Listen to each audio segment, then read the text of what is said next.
Siaka Barry, il faut le rappeler, un président du parti Guinée Debout, ancien ministre de la Culture, des Sports et du patrimoine historique. Notre invité ce matin chez les GG. Est-ce que vous êtes un socialiste riche ou pauvre après votre passage au gouvernement? On parle, et c'est à vous de confirmer, parce qu'il n'y a pas de preuves, mais de villas somptueuses à l'actif de Siaka Barry, de l'argent et tout ça. Parce que, voilà, quand on vit au gouvernement, dans le subconscient guinéen, c'est un peu pour s'en mettre plein les poches. Qu'en est-il réellement? Et l'autre question, c'est qu'il y a une photo de vous qui rejoint tout le temps sur la toile. C'est Siaka Barry en train de lire le livre L'homme engagé. L'Africain engagé de Alpha Condé. Justement. Alors, est-ce que aujourd'hui, la déception que vous avez vis-à-vis du noble combat, de l'espoir que le président Alpha Condé incarnait, est-ce que vous pensez que c'est une déception qui est ressentie par son proche entourage? Parce qu'au-delà de vous, il y a d'autres personnes qui disent avoir soutenu l'opposant Alpha Condé et aujourd'hui qui sont déçus énormément de sa gestion au pouvoir. Non, ben, vous vous trompez. Le proche entourage du président Alpha Condé est aux anges. Le proche entourage, ce ne sont pas justement ces militants les premières heures. Le proche entourage aujourd'hui, ce sont les prébendiers, ce sont les démagogues, ce sont les militants qui sont descendus comme la manne. C'est cela le proche entourage et ils sont aux anges. Hein, et c'est la coule douce. Ceux-là qui sont loin du procès Alpha Condé aujourd'hui, voilà pourquoi j'ai dit qu'il a bonne conscience mais mauvaise mémoire, c'est les militants à la base. Voilà pourquoi j'ai dit le plus souvent que le mouvement Génération Debout, tout comme le parti Guinée Debout, est vu par moi comme un simple courant. C'est un courant au sein d'une vision. J'ai suivi le professeur Alpha Condé, auteur de la Guinée-Albanie d'Afrique. Les grandes gueules. Et lorsqu'il écrivait cela, il était l'un des révolutionnaires les plus convaincus de l'Afrique. Et il était en train de jeter l'anathème sur le président Ahmed Sékou Touré en trouvant le président Ahmed Sékou Touré moins révolutionnaire. Si ce monsieur arrive à convaincre un jeune loup comme moi pour le suivre sur cette voie révolutionnaire et qu'au milieu du gué, ce monsieur abandonne cela et se fasse entourer par des anarchistes et des ultralibéraux, vous allez savoir qu'il peut faire bonne conscience, mais il aura mauvaise mémoire. Maintenant, le procès Alpha Condé de 1993, revoyez ses discours. Revoyez les pamphlets qu'on avait dans la revue Seketi. Revoyez les pamphlets qu'on avait lorsque le mouvement national démocratique MND avait été fondé par le procès Alpha Condé. Essayez de comparer ces discours-là aujourd'hui aux agissements du procès Alpha Condé. Vous allez savoir qu'au milieu du gué, nous qui avons suivi l'homme, nous avons été orphelins. L'homme nous a sévrés et il a suivi une voie qui n'était pas notre voie originelle. C'est ça la vérité. Allez-y, voilà. On va essayer de parler de votre parti, Guinée Debout. D'abord, le mouvement. Il y avait le mouvement Génération Debout qui s'est mué en parti politique. Est-ce que vous pouvez nous rappeler le parcours, les motivations d'abord? Parce que vous avez dit que vous étiez d'abord... C'est au moment où vous étiez à l'intérieur du système que vous avez mis en place ce mouvement. De quel besoin cela procède et quelles ont été les stratégies et les moyens sur le terrain pour la conquête, donc pour charmer les jeunes de Guinée, parce qu'on vous a vu un peu partout à travers la Guinée pour mettre en place des antennes. Ça a été quand même quelque chose qui a été très suivi, avec beaucoup d'attention par la jeunesse. Comment vous vous y êtes pris? Bon, je n'ai fait que surfer sur l'aspiration profonde de cette jeunesse-là à rompre avec toutes les pratiques du passé, pratiques qui nous ont enfoncés aujourd'hui dans cette léthargie que nous connaissons ou dans ce chaos politique qui est en train de nous guetter. Je n'ai aucun mérite dans la mise en place d'un tel mouvement. Mon seul mérite, c'est d'avoir compris que la jeunesse guinéenne, qui représente 70% de cette population, reste mal écoutée ou parfois même reste non écoutée. J'ai compris que cette jeunesse-là porte en elle des aspirations, mais malheureusement, qu'elle devient de plus en plus marginalisée, de plus en plus stigmatisée, surtout dans les sphères de prise de décision. J'ai compris cela parce que j'étais l'un des ministres les plus proches des aspirations justement de ces jeunes. Un ministre des Sports et de la Culture est au cœur des aspirations des jeunes. J'ai su les écouter, j'ai su faire la part des choses.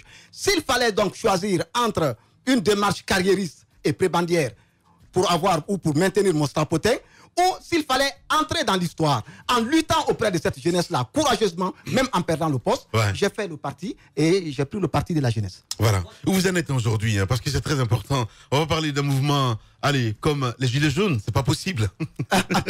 Ben, les Gilets jaunes, voilà. Les grandes gueules. Sur l'actualité politique, l'opposition est dans un bras de fer avec le gouvernement. L'opposition demande l'application des accords du 8 août, mais en même temps des accords beaucoup plus larges en ce qui concerne le dédommagement des victimes, les accords du 12 octobre. Alors, Et c'est par la rue que l'opposition républicaine compte faire fléchir le gouvernement. D'abord, votre analyse sur la méthode qui a utilisée, la rue. Est-ce que c'est une issue? Est-ce que ça peut produire des résultats?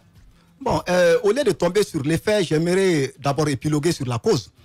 Je crois que l'opposition qui se dit républicaine aujourd'hui et cette mouvance ont voulu duper celui qu'il ne faut pas duper. C'est-à-dire tromper celui qu'on ne peut jamais tromper, le peuple. Ils se sont rencontrés autour d'une papyrus qu'ils ont appelée un accord. Papyrus autour de laquelle, en fait, ils ont accepté librement de contourner les lois de la République, de fouler aux pieds les lois de la République pour préserver leurs intérêts égoïstes et leur bassesse dans les calculs politiques.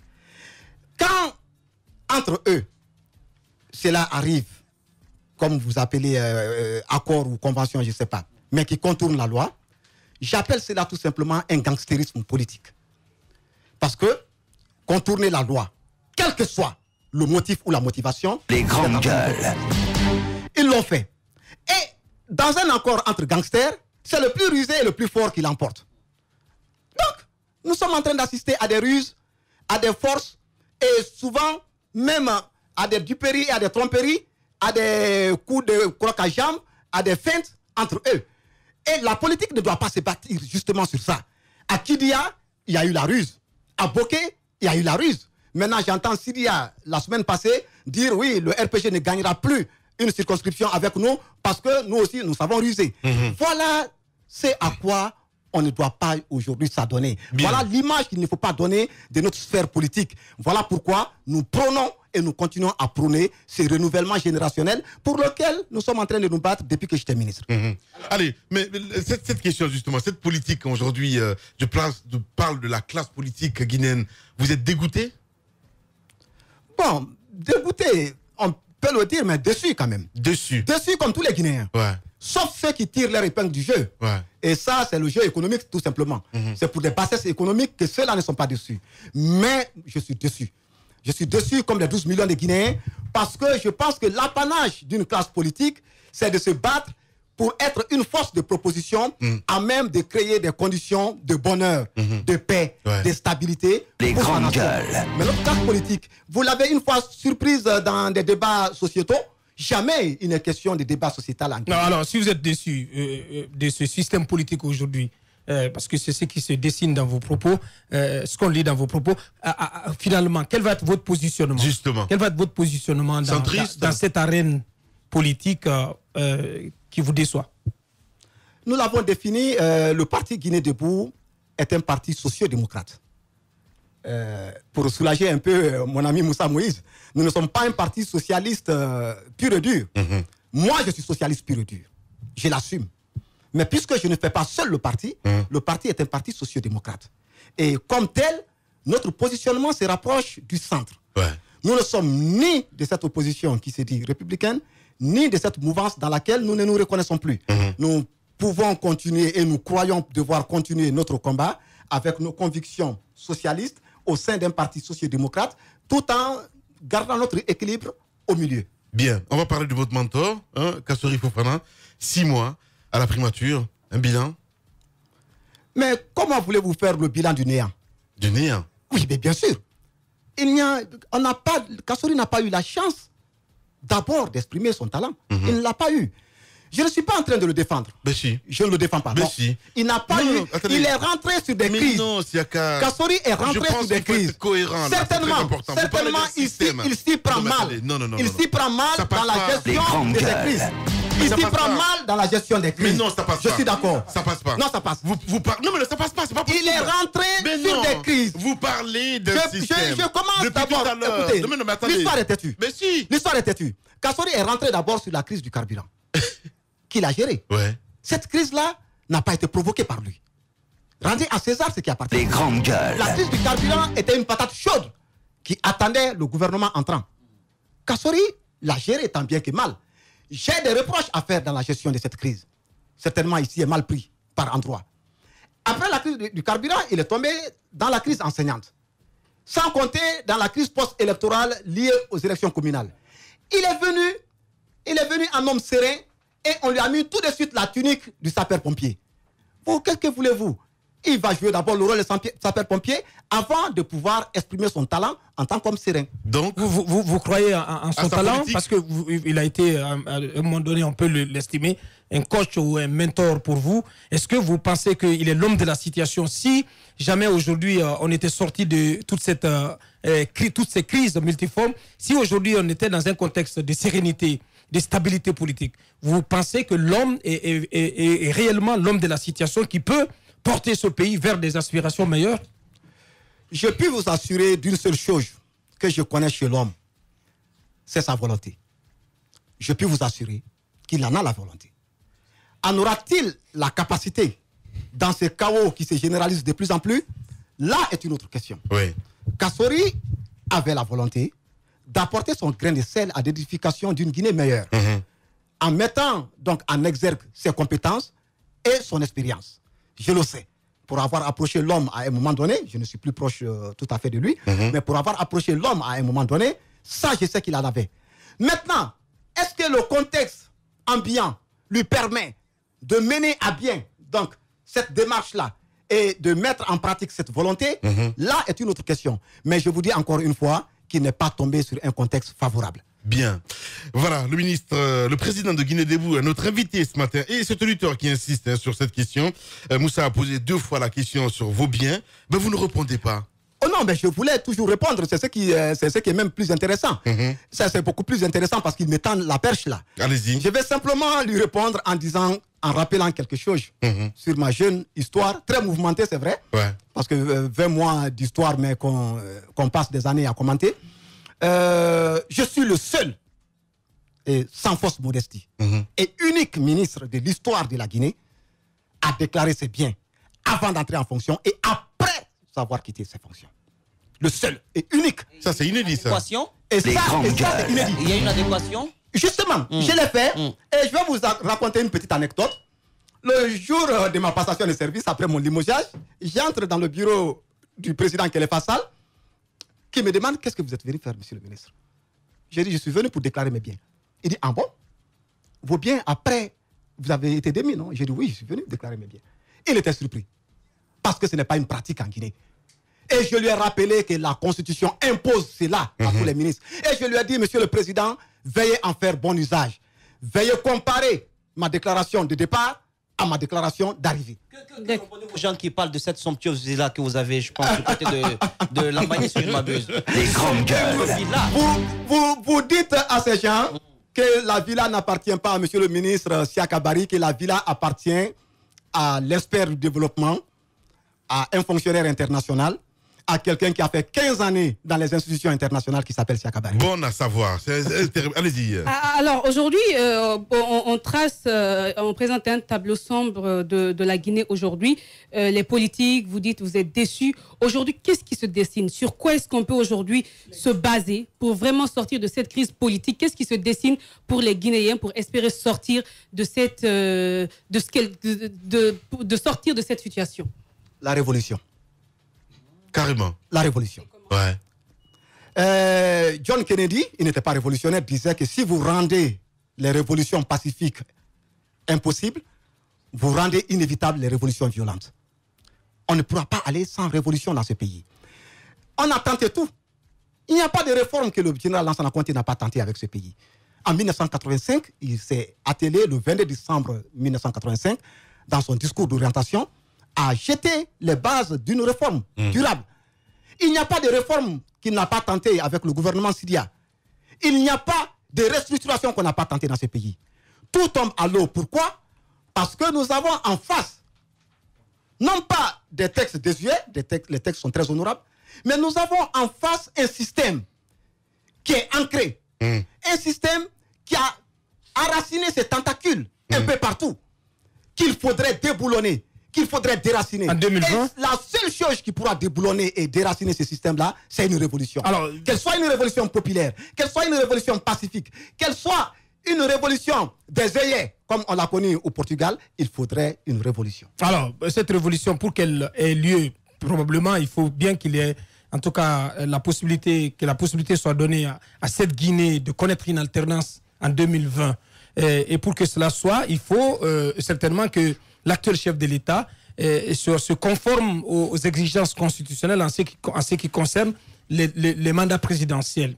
Et depuis que le président Alpha Condé a entamé son second et dernier mandat constitutionnellement, il a été plusieurs fois questionné, interrogé par des médias sur son intention de respecter cette constitution. Et plus chaque fois qu'il a été questionné, il s'est borné à renvoyer la balle au peuple. Son ministre d'État, secrétaire général de la présidence, était il y a quelques jours sur le plateau de France 24. Il s'est inscrit dans la même logique. Et il y a ce week-end que des articles de presse ont circulé pour annoncer un soutien de Poutine à la cause d'un troisième mandat pour Alpha Condé. Est-ce que vous pensez aujourd'hui que tous les signaux sont réunis, tous les ingrédients sont réunis pour que cet homme puisse briguer un troisième mandat en 2020?